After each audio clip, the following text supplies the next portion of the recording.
Indiana Sports Beat Radio. Thank you as always for listening to our content. But for more in-depth coverage on the Indiana Hoosiers football, basketball, and recruiting news, go to thehoosier.com on 3. Now with On 3 and great national writers like Ari Wasserman, Andy Staples, and Steve Wiltfong for football. Pete Nakos, J.B. Shaw, and Joe Tipton's constantly breaking stories on the basketball side.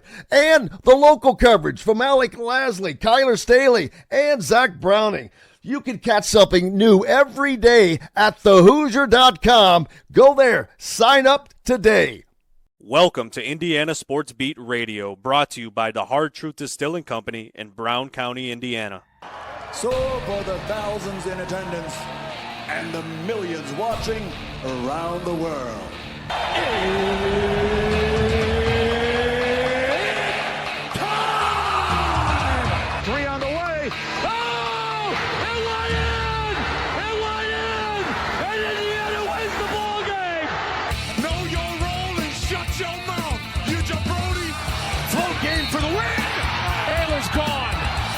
touchdown, Indy.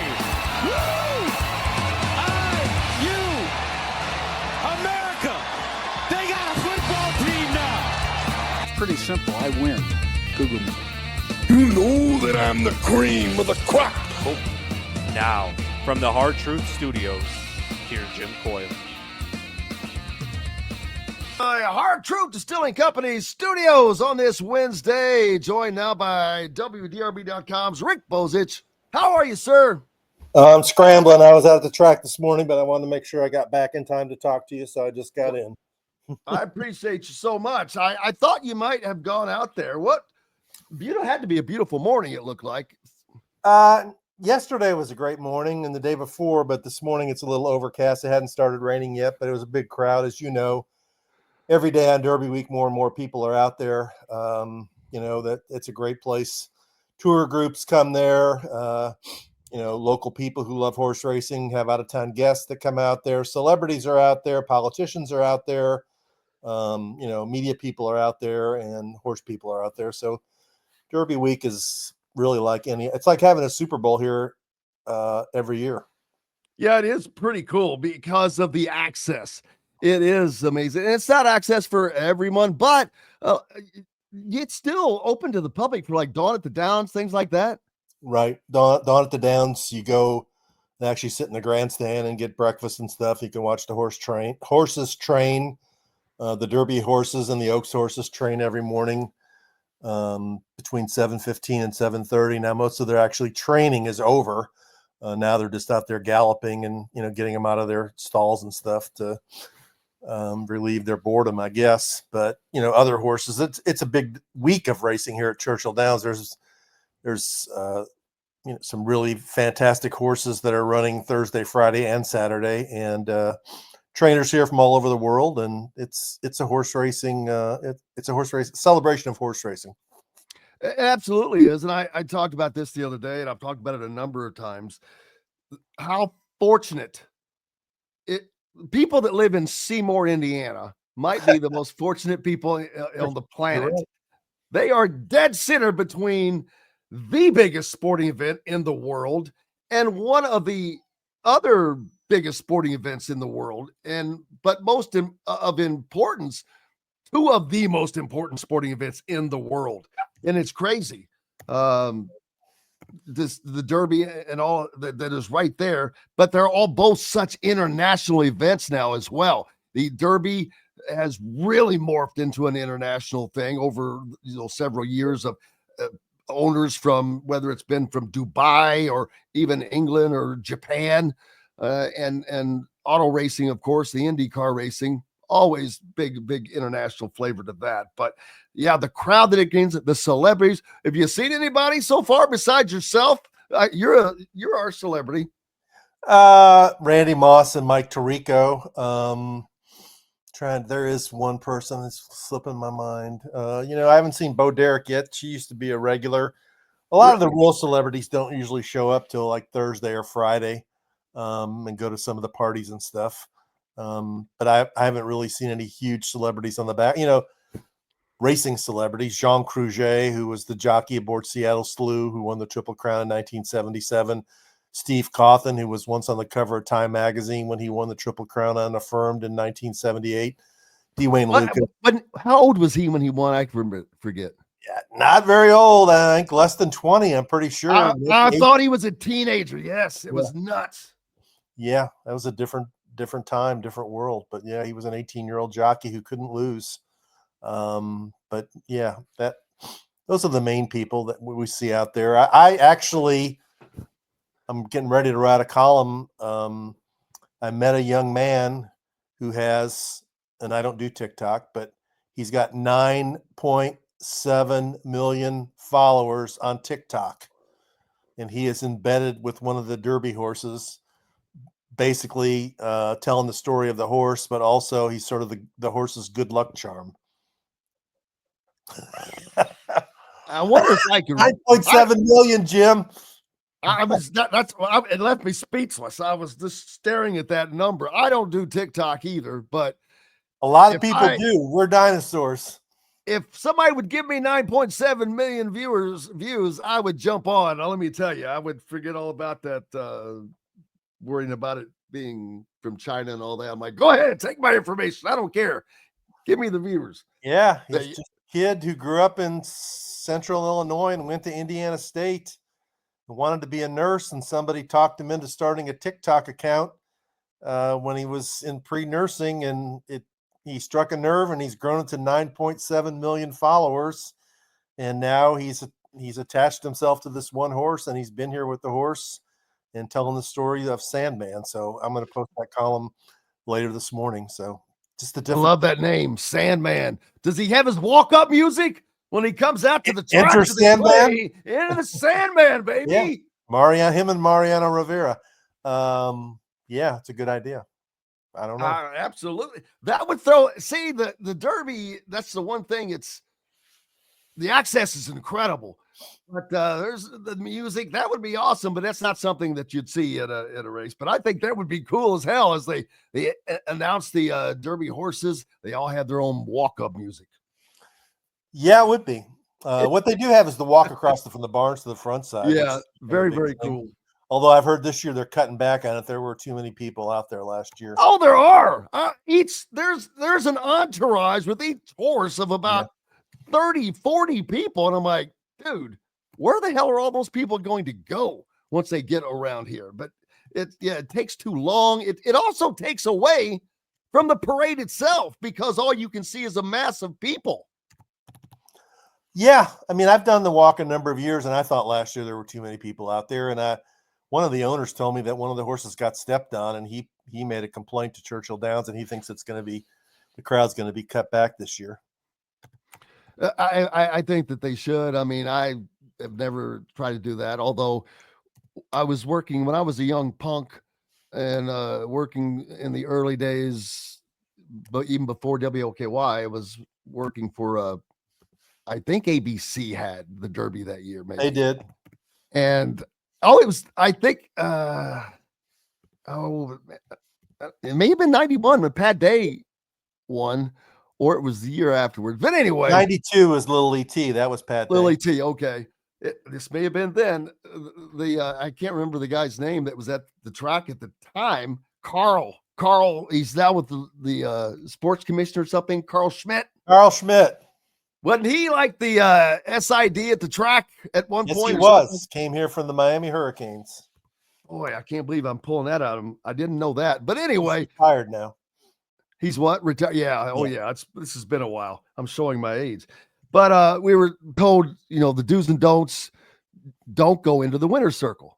It was one of the don'ts. Right. Well, after the Derby and when Sports Illustrated, the magazine was still a thing, I had 2 or 3 people reach out to me, one of being an old friend of mine, asking me if I was in the winner's circle at the Derby. And I'm like, how did you know that? And there's a picture, and I'm in the back of but he can only see me from behind head to toe. But I'm like, how in the hell did you recognize me from the back? But yeah, crazy. So got Didn't get in trouble, didn't get caught. Only got caught by other people, but yeah, it was pretty cool. And it's amazing how the track has changed, though. You know, we talk about back in the day, they used to get 175,000. Yes. And then, boy, the infield has just been shrunk down for various things. Part of it is like Indianapolis, turn 3, the snake pit. They've wanted to rein in some of the craziness that was going on. It used to be quite the party. Absolutely was. And there'd be college kids from all across the country that would come here either right after finals week or right before finals week and hang out and drink all day and pass out in the infield and then hopefully wake up to watch one horse run by in the Derby. But yeah, you're right. They've taken away a lot of the real estate and turned it into suites, and they actually want to take even more of it away. I mean, it's a very expensive event. And several years ago, they actually changed it where, you know, that inside the track grandstand itself, you can't spend any money. Your ticket is all inclusive. So you're paying a set fee in advance for your food and your drinks. Wow. My, oh my. I remember when the infield was $20. Last time I checked, it was 40 or 50. I'm pretty sure. Oh, I think it's 100. Oh, it is? Yeah. General admission, which it's general admission, infield's all the same. It's gone up substantially, but yeah. Yeah, the great Steamboat race today. Tyrone down in Jeffersonville. As a matter of fact, I'm planning to head down after the show today to Jeffersonville. Tommy Sheets, friend of mine, lives down there. He's having a boat racing party. And for those of you that are not familiar with the festivities, the Belle of Louisville, big steamboat, old style steamboat that they have there. The Delta Queen from Cincinnati usually comes in, which this is not really a race.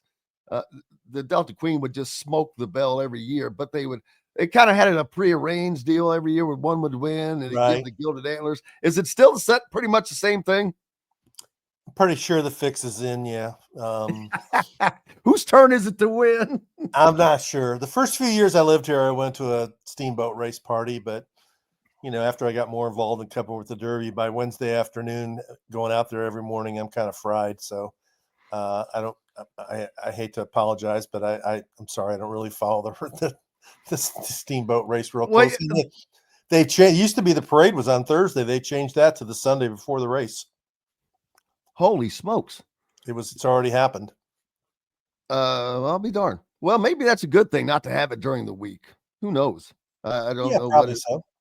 Yeah. But just a lot going on. You've got 2 weeks that goes on with the Derby. And then Indianapolis, they call it the month of May, but hell, they start in April. They practiced last week.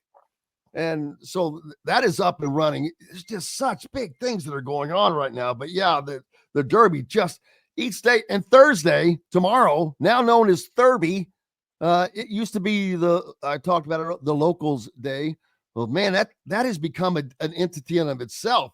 Derby is such a huge day, and then you have Oaks Day on Friday, which leads into the Derby on Saturday. Really? I mean, yeah, you got 502 Tuesday, I heard it is. I'm not sure what Wednesday is. Then you got Thurby is Thursday, Oaks is Friday, and Derby is Saturday. Yeah, I didn't know Wednesday. I didn't. 502 Tuesday. Yesterday they got relegated back 2 whole days. Yeah. Wow. It's really that I hear some local people grumbling about that, how they've been priced out of the race. And you know. Yeah, but is that any different than Indianapolis residents not being able to watch the damn race because they keep blocking it out, even though they were getting 330,000 live spectators, but they still black out the race for Indianapolis residents? No, I mean, at least here you can watch the Derby, and most people have Derby parties and do watch it all day long. And NBC does a great job of televising it and telling the stories of all the different horses. But yeah, that's the one thing I never have understood why they won't show it on television live in Indianapolis. It's on a replay, right? Yep. It's just ridiculous. Lori says the Belle's sister boat is going to sail in her place today. I didn't know that Belle had a sister boat. I don't know. It could be. Yeah. We had the area around the river has only been opened up for like 10 days because we had so much rain and it was flooded in downtown Louisville and along River Road for a long, long time. Plus, there's a lot of construction going on River Road east of Zorn Avenue. So this isn't probably the best year for the race. Well, what is the race stacking up to be like? I know that Journalism is the horse that has been the favorite, but that a lot of years that didn't mean a lot. And in the Derby, it doesn't always mean a lot, period, because the Derby is unlike any other horse race you will watch.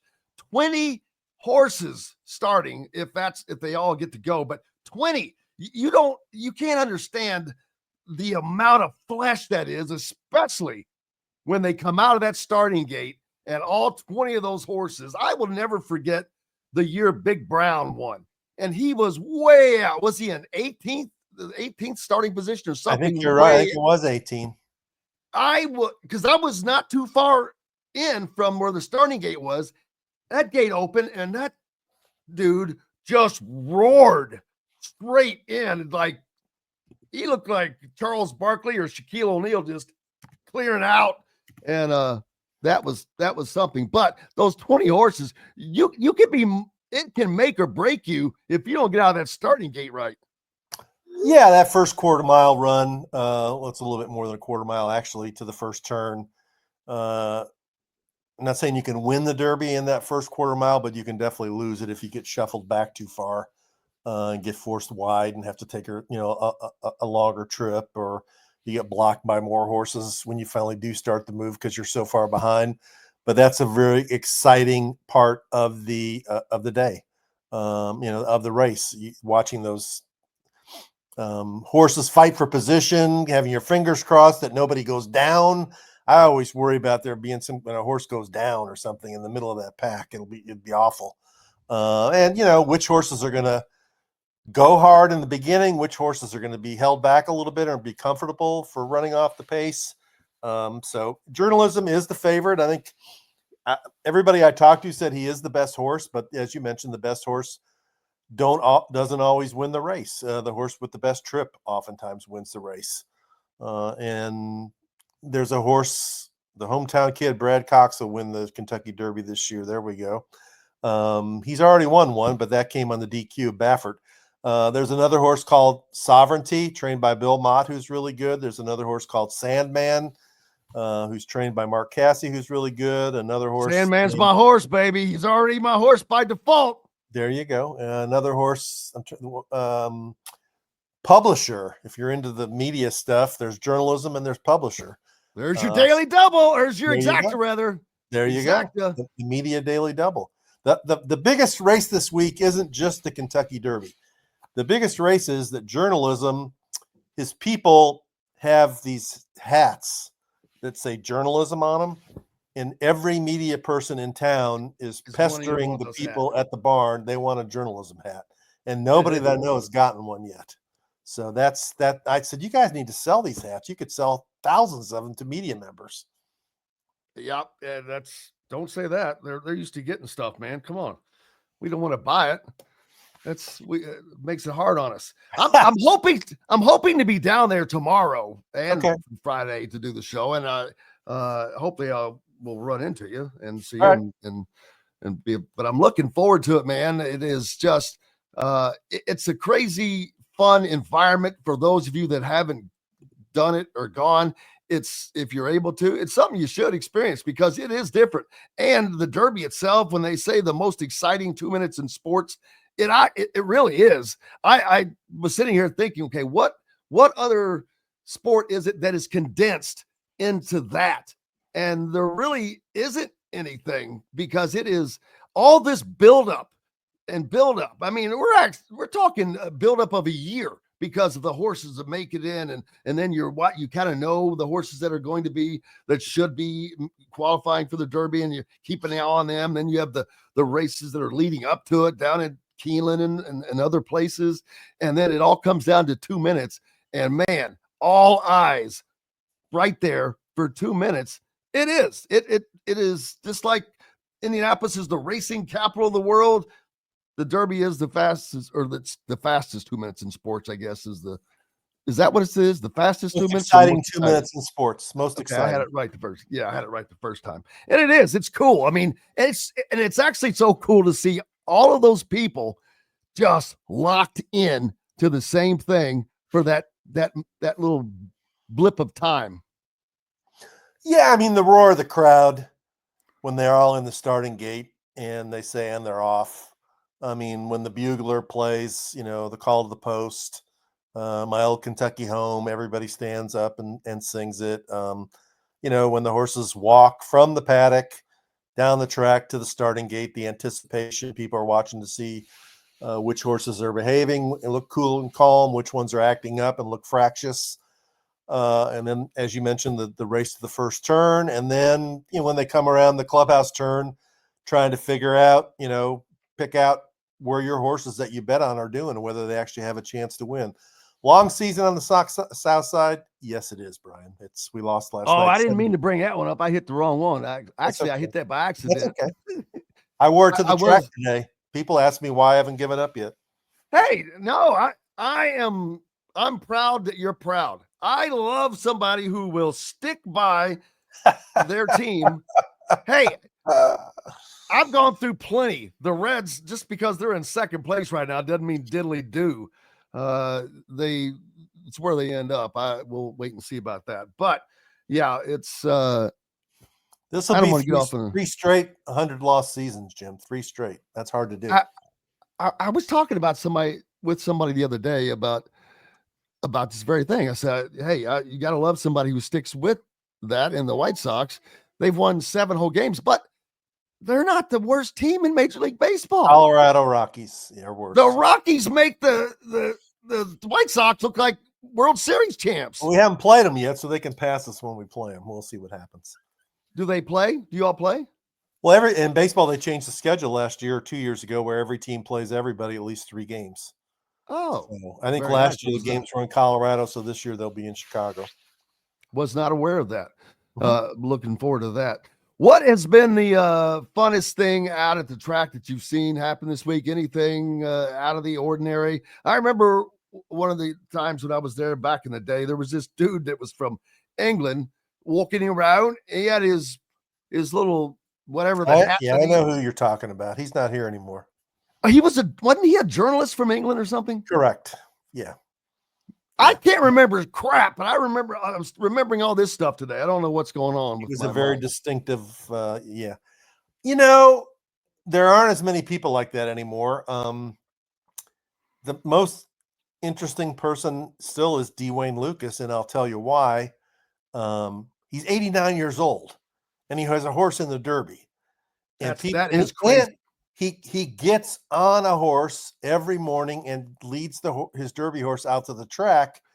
And people said to him, and I was part of the group, that, man, that's really inspiring that you can still get on a horse and go out to the track. He goes, no, you got it wrong. He goes, riding the horse is the easy part. It's walking around that's the hard part. he ain't lying. But yeah, it's cool to see him get up there. And Bob Baffert is back this year. And, depending on how much listeners know, he's won 6 Derbies in 2000. Many. Holy crap. In 2021, he actually won his 7th. And then several days later, the horse was disqualified because they found a trace amount of a corticosteroid in the horse's system. And Medina Spirit was removed as the winner. And then after a long legal fight, it was determined that the DQ held. So he's back down to 6. So and Churchill Downs banned him for the race for 3 years. So this is his first time back since 2021, and he's got 2 runners in the race. So was that too harsh, or was that legit, or was it also we think that you may have done some other stuff kind of deal? We're just all going to lump this together. I think it was because he had some other violations in his past. The initial penalty was 2 years, and I think they extended it for a 3rd year because last year was the 150th Derby, and they didn't want Bob Baffert and his return to the race to overshadow the celebration of the 150th Kentucky Derby. So they added another year just to punish him. And he's back now for this year after 3 years on the sidelines. I'm surprised he didn't sue over that one. I think he might have considered it. And they probably said it wouldn't be a good idea for you. I think the word got to him. How would you like to sit out 2 more years? And he figured out. Cleveland State's getting 4 more years of probation, baby. He figured out who had the power, especially in the suing Churchill Downs in the state of Kentucky. Probably not going to win. That's just a hunch. Not a good idea. Not a good idea. Man, I'm looking forward to it. So many different storylines there, as you've mentioned. Bob Baffert's return. I know I've mentioned this before, but his wife, Jill, used to be Jill Moss. Right. Worked at WLKY when I was at WLKY. She was a morning anchor then, and that's how they met a long time ago. I won't say how long ago. It was a long time ago. But yeah, and so he's got his son now, and isn't his son a trainer? His son, well, he's got 4 children from his first wife. I don't know where they are, but they were little, fairly young when they first came to the Derby. I think it was in 95 or 96. And then his son, Bodie, who Jill is his mother, he's a freshman, actually, because I asked Bob about him and said he's a freshman at TCU. Well, good for him. Rick Bozich, the captain from WDRB, with us. We were been talking it's Derby week, people, so we got to talk some Derby action. Well, I'll be down there the remainder of the week, so looking forward to getting in there and mixing in some horses and hoops because there's plenty of that going on. Welcome back to the Hard Truth Distilling Company studios on this fantastic Wednesday, wonderful Wednesday. It's supposed to storm later, though. Speaking of that, the weather, what's it, a little shaky this weekend? I mean, Friday looks okay, I think. Saturday, a little shaky. I'll be honest with you. I haven't looked ahead that far. I'm day to day this week, so I take it one day at a time. I love it, baby. I love it. I heard it was going to be worse today than it was this morning. I was afraid it was going to be pouring after this morning. It wasn't. I'm hoping to get my column written and get out and cut the backyard before the rain comes, because it's that time of year where if you don't stay on top of it, it gets away from you. But yeah, I think there is rain in the forecast. It's definitely overcast here today. Well, hopefully it holds off and they're able to get things to run as well. Lots going on in the hoop side of things. Indiana continues to sign players. They're up to 10 transfers now. And as I've spoken with everybody, we've got a pretty good indication of what Indiana is going to look like as a team. Couple of pieces yet to add, most likely another quote unquote big of some stature, but we know what they're going to look like. And as I started to think about it, I had Jamie Shaw from On 3 on earlier. And the more I thought about it, I'm like, you know what? This is sounding a lot like how Purdue is constructed right now. They've gone from having that massive immobile big to a more mobile guy in Trey Kaufman-Wren, who was their man in the middle last year, although at 6'8" or 6'9", whatever he is, very, very different. And that is what Indiana is currently looking at. They've got Reed Bailey? Reed Bailey, 6'10" guy. And I'm thinking that surely they're going to add somebody else to that. But they've continued every time they add a player, it's either a guard or a wing. Yeah, they're heavy on shooters, which is something that everybody's been talking about for a year. Need more shooters. And it's not just need more shooters, need more makers. So hopefully they have guys who can make threes. But you're right. I still think they need one more big guy, not mainly for offense, but for defense and for rebounding. You got to have somebody that can at least, control part of the post. And I wouldn't go with an Umar Ballo type player. I'd go with somebody who was faster and a little bit more mobile and was able to play better defense in terms of switching pick and rolls and things like that. That wasn't a strength for Mr. Ballo, but it's an interesting group of guys he's brought in. And I know that some people are concerned because a lot of the guys that they've signed aren't coming from power conference schools. But, if a guy can play, and you might one or two of these guys, I'm sure, are going to step up with the level of competition stepping up and perform as successful players in the Big Ten. And some of them probably won't, because that's the way it works out in recruiting. And something that looks like is there's going to be a lot of competition because there seems to be a lot of equality across the board. So those guys are going to fight for minutes, fight for positions, fight for everything, which is what you want. Yeah, I would think, DeVries will be a starter, and I would think Wilkerson would probably be a starter, and then the point guard. And after that, whoever plays the best, or whoever plays the best together, and who actually is productive. Playing time shouldn't be given to anybody. It needs to be earned. And I know Mike Woodson used that line all the time, but he never really practiced it as a coach, where he was very, very hesitant, not only not to change the lineup between games, but to change the lineup between the first half and the second half. And hopefully Darren DeVries doesn't coach that way. Absolutely looking forward. It's going to be interesting, though, when Indiana and Purdue play, because I think that they are going to be teams that look similar, not necessarily play similar, but right. I think Indiana is going to be a more up-tempo team. Not that Purdue doesn't push the ball if they have the opportunity, but I think Indiana is going to be more athletic than say Purdue. Lawyer and Smith have been good, but I don't know that I would categorize them as the most athletic guards out there. Right. They might be more athletic. I mean, Purdue still has better basketball players overall in terms of accomplished and proven guys. I mean, they've Lawyer and Coppin-Wren and Smith have been together for quite a while and done some really good things. So and how much of a key is that? The fact that they have been together for 3 or 4 years. It's huge. 4 years. It's huge. Yeah, for the fact that they're familiar with each other. They know Matt Painter's system. He doesn't really have to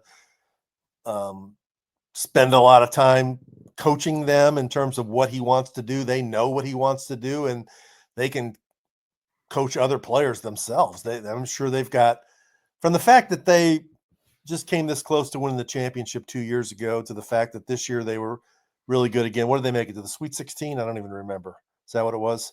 Yeah, and they got beat by Houston in the Sweet 16. And this is their last chance. And these are guys who respect and admire college basketball and what it stands for. And I'm sure they want to go out with at least another Big Ten title and at least another Final Four, and they'll be driven to succeed. And I'm sure they're working hard right now. And they've added some nice pieces in the transfer portal. And generally, aren't they considered preseason top 3 or 5, number 1? Okay, there you go. So I've seen them picked number 1 by multiple outlets. And part of that, though, is it's because Purdue is one of the few teams you know exactly who and what they are. You know what their roster is going to look like and what their players are going or look like and who they're going to be. A lot of other teams are question marks just because of the losses through the portal and whatnot. Purdue didn't have to suffer through that much. Yeah, I mean, and we both know that last year Kansas was preseason number 1 and they weren't very good. So it doesn't mean anything. And 3 years ago, I think it was, or 2 years ago, North Carolina was preseason number 1 and didn't even make the NCAA tournament. So I'm not saying that's going to happen to Purdue. I'm just saying you can start out number 1, but, Tennessee's going to be good and Auburn's going to be good and Alabama's going to be good and Kentucky and Louisville are going to be good and St. John's and Rick Pitino are going to be good and UConn's going to be good. And the Big Ten, we don't even know what the Big Ten alone is going to be like. Michigan State's going to come back. Brad Underwood landed Stojakovic. That is a huge get. He does, every stinking year he does this. He's going a different direction. He's got 5 players with either European or Stojakovic's dad was European from, Eastern Europe. He's got 2 Serbs, 2 Croats, and a Montenegrin. And they're older guys who've played in, quote, professional basketball over there. And I think he's everybody tries to find a niche or find a way to get ahead of the system. And I think he's seeing, here's what we can do that nobody else is doing. We're going to get 5 European dudes who can really shoot the ball, who are a little bit older and might be more willing to hang around and that's what we're going to do. It's obvious that's his strategy, and we'll see how it works out. And earlier when I had Jamie Shaw from On 3 on, we were talking about the fact that I said that I don't think Purdue has a chance to win a national championship, whether they're number one or not, because I don't see a number one draft pick on their roster. I agree. And you have to have a number one draft pick, not number one, a first round or more. And the years bear that out. But Illinois, and Jamie says that, when you're building a team now, you either have to do one way or the other way is to build it via European players, just like exactly what Brad Underwood has done. And he's been the master at rebuilding. He has had to do this year after year. He lost two guys that are going to be first round draft picks this season, but they're not getting, they won a Big Ten title a few years ago, but they still keep coming up. He can't get up there. I'm not going to use the phrase, you know what I'm talking about, over the hill past Right. Wednesday. I'm going to start saying past Wednesday. Can't get past Wednesday.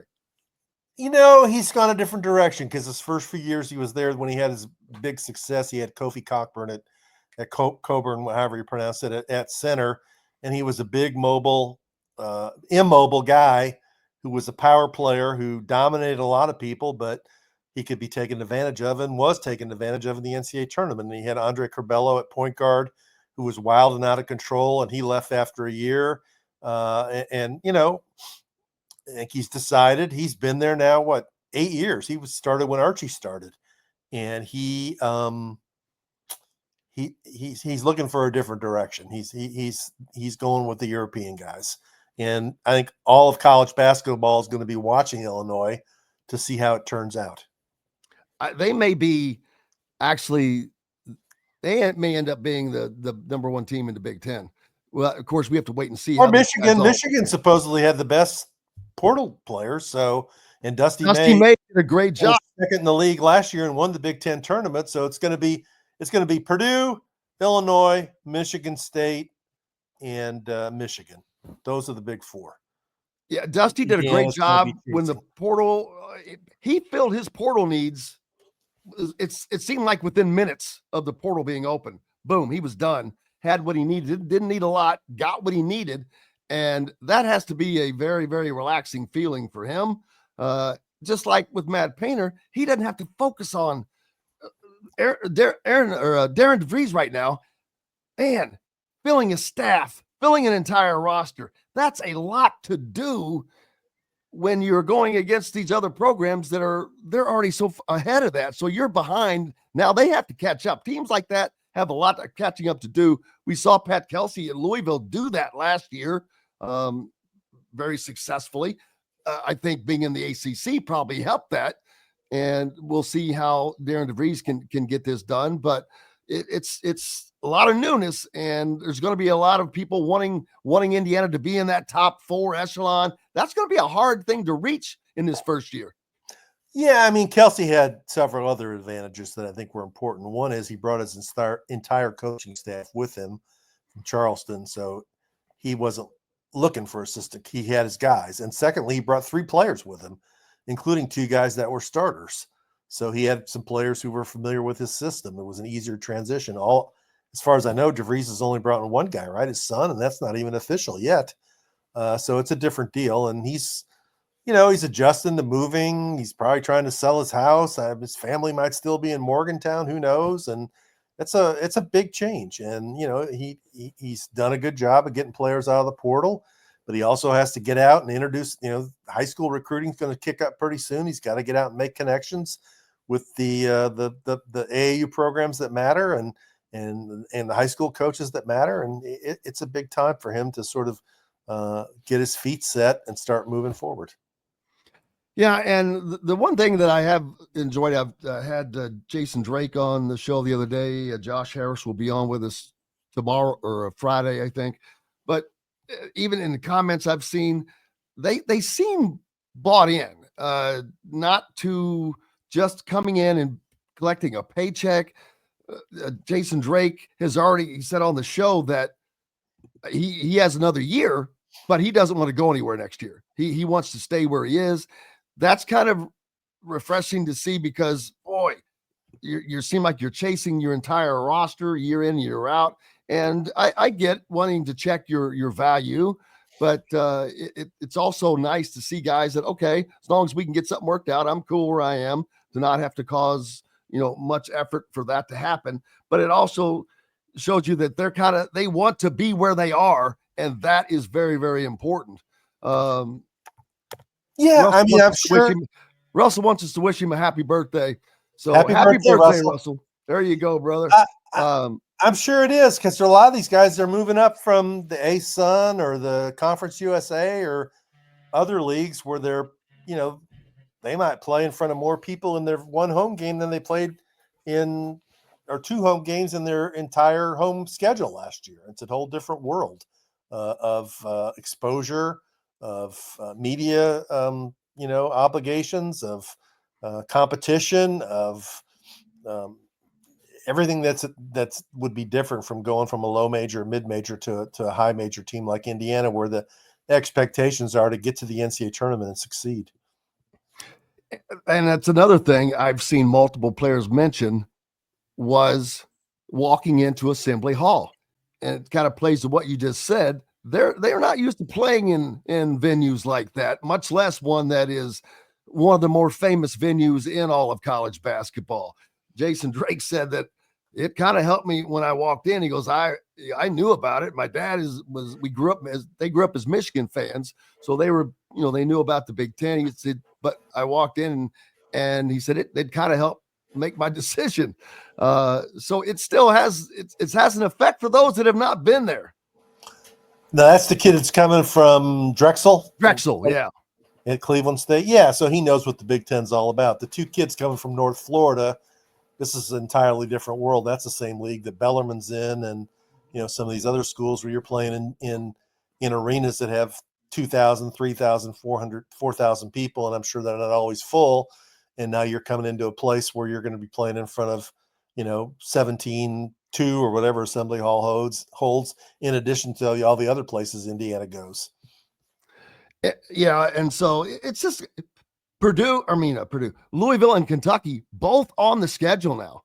That is going to be fun. But the Kentucky series is the one that all of us, no matter what fan, media, that's the one that should have never gone away. But to see that come back, and probably come back at the right time for Indiana, if we're being honest, it was probably to Indiana's benefit that they had not been playing Kentucky for a few years because of their ups and downs.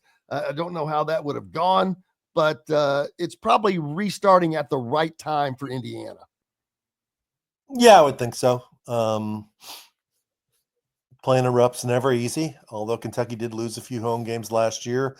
Pope is reloaded in the portal. They're going to be preseason. I mean, Indiana's going to play 3 preseason top 5 or top 7 teams in Purdue, Kentucky, and Louisville. They're all loaded, and playing in Rupp will be a challenge. And it's good for DeVries to know these are the teams you're going to have to measure up to and beat. These are the teams you'll be measured against. What's up next for you, brother? I know you're back out to the track. Any more today? Are you done today? I'm done today. I've got a couple columns to write on Derby stuff. Got to be out there in the morning. Then Friday is the Oaks, Saturday's the Derby, and Sunday I go back out one more time for the day after to see how the winner came out of the race and what other horses are going to go to the Preakness and which ones are going to skip the Preakness. And then next week it'll be time to looking for other things to write about. What time do you get out there in the morning? It depends. This morning I didn't get out there till 7:30. Tomorrow I'll be out there probably at 6:45. Saturday morning I've got to be out there at 5:45.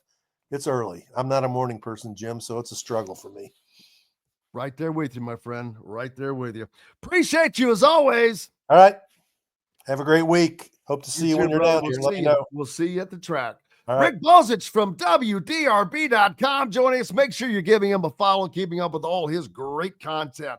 That is going to wrap it up for us today and put a bow on it.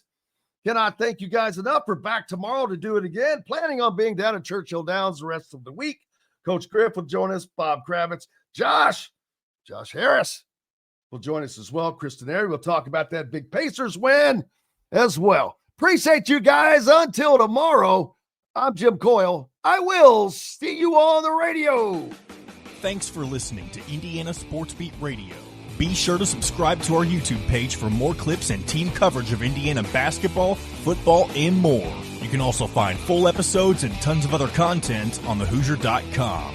We'll see you next time for another edition of Indiana Sports Beat Radio.